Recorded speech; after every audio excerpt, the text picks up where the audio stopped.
Season's over. Yeah. 14 named storms. 8 of those became hurricanes, and 2 of those became Cat 3 or higher, which we call major hurricanes. That's pretty near the average. 14, 7, and 3 are the averages. So we were pretty close to what's normal for this time of the year. But what difference does that make when you have Hurricane Ian coming in? Right. Well, it only takes one. Nicole coming we talk across. about that. It only takes one. Yeah, it only takes one.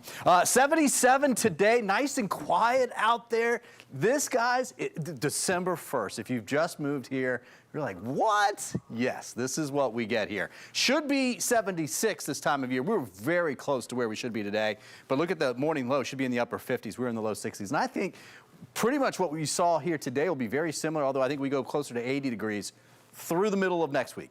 And the skies look the same as well, too. Really nice weather. Sunset at 5:34 this evening. This is the view from the Bellwether Beach Resort out at St. Pete Beach. We're looking down towards Paso Grill. You can see the inlet. That's AMI, basically, on the backside there, Anna Maria Island. Winds have been up today. East to northeast winds at 14 miles per hour.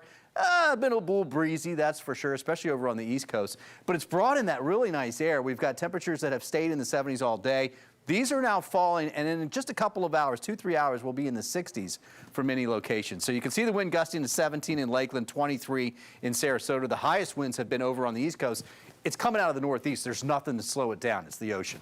So 20, 30 mile per hour gusts over there on the East Coast. Now, winds will actually come down a touch tomorrow. This is our forecast. These numbers for us today were about 12 to 15 miles per hour. So a little less wind out there tomorrow, and it's out of the east.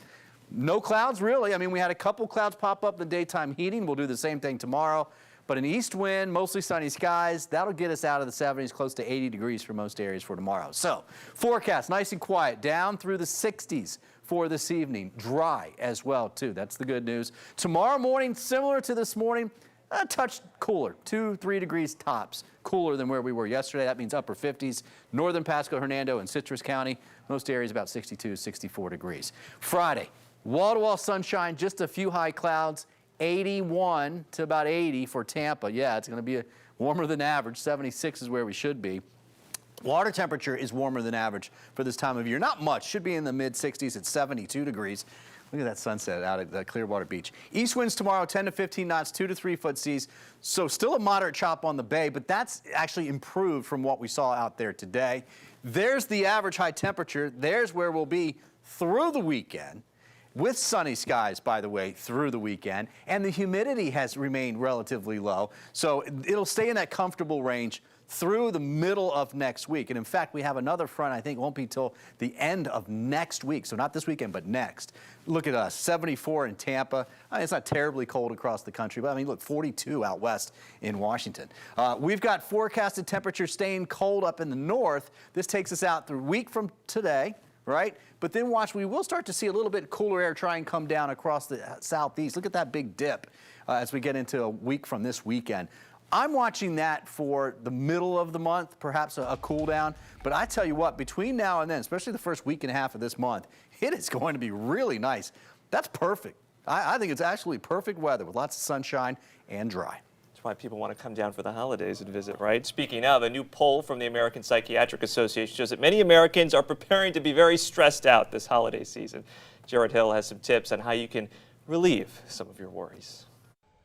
The holidays are filled with cheer, but they also come with a lot of stress. A new poll from the American Psychiatric Association finds nearly a third of adults expect to feel stressed this holiday season. That's up from last year. Stress can come with occasions that we really look forward to, as well as things that we're dreading. Having holidays that are going to come back in full swing that people are looking forward to is also leading them to be more stressed. The top stressors: affording gifts and meals and finding and securing those gifts.